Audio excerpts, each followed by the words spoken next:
Alors maintenant qu'on a notre première timeline, on va voir qu'on a quelques fonctionnalités supplémentaires assez intéressantes.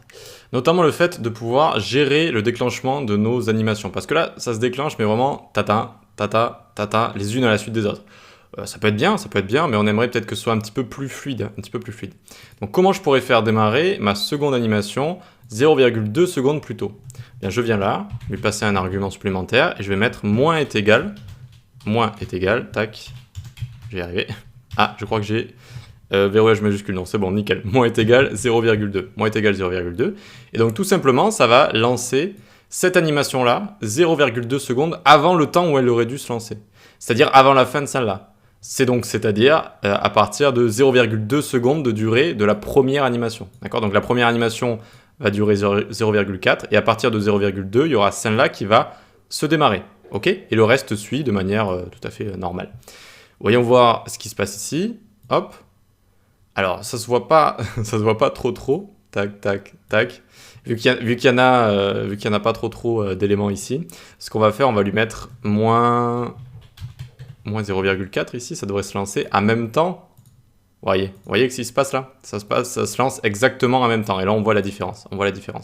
Donc, le but de ces petits positionnements, ça s'appelle des positionnements relatifs, relative positioning en anglais, eh bien, c'est vraiment de gérer voilà, quand tout ça va se lancer. Et donc, on aurait pu mettre 0,2 ici, par exemple, pour faire un effet cascade. Alors, on va prendre la virgule, un petit peu plus sympa. Tac. Donc, toutes les animations vont se lancer 0,2 secondes plus tôt. Hop. Et c'est un petit peu plus rapide au lieu d'animation c'est un petit peu moins saccadé, on va dire, c'est un petit peu moins saccadé, ok? Même si là, par exemple, on pourrait rajouter des easing et ça ferait vraiment un petit peu plus sympa. D'ailleurs, au lieu de les faire décaler, comme ça, on va tous les faire apparaître avec une opacité. Tac, on appuie sur Alt et on vient ici. Et on va les mettre ici. Voilà, ce sera un petit peu plus logique plutôt que de décaler le tout. Alors, ici, qu'est-ce qui se passe? Quelle est l'erreur? C'est juste qu'on a mis des tout partout au lieu de mettre des from du coup. Et du coup, ils allaient de opacité 1 à opacité 0. C'est pour ça qu'ils étaient en train de disparaître. Et là, tac, c'est bon. Ils apparaissent bien comme ça. Et voilà, ça fait une petite animation sympa d'apparition quand on arrive sur le site.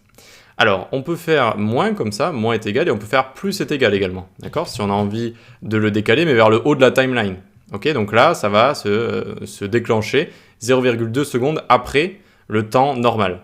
Et du coup, attention, parce que ça décale toute la timeline ici. Si je mets ici 2, regardez, 2,2. Hop, on a la pomme qui apparaît, ça attend, et hop, le reste apparaît après. Ok? Vu que le reste de la timeline va toujours se déclencher après cette animation. Mais cette animation se déclenche 2,2 secondes après le temps normal. Voilà donc pour le relative positioning, très intéressant pour gérer les déclenchements, c'est vraiment sympa. Après, quand on en utilise beaucoup, ça peut être un peu prise de tête parce qu'il faut bien repérer finalement quand se lancent les animations, mais on s'y fait assez rapidement quand même. Donc on peut enlever tout ça ici, on va voir maintenant un positionnement qui est absolute. Donc par exemple, on peut faire démarrer la dernière animation au bout d'1 seconde comme ça. Très bien, ensuite celle-là au bout de 2 secondes, celle-là au bout de 3 secondes, et en fait on va inverser le lancement de notre timeline en fait.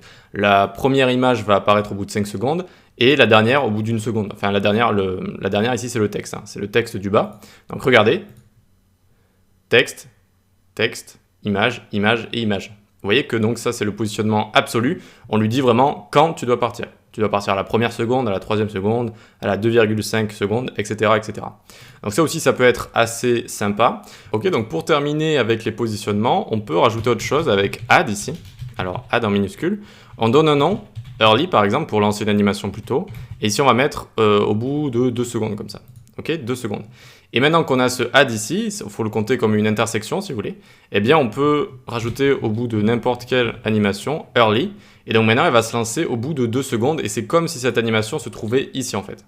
Attention, hop. Alors tac, tout apparaît, on attend un petit peu et ça apparaît ici après. Alors pour que ce soit un petit peu plus explicite, on aurait pu mettre 3 secondes et on aurait bien vu que tac, il y a tout qui apparaît, on attend un petit peu et hop, ça apparaît seulement maintenant.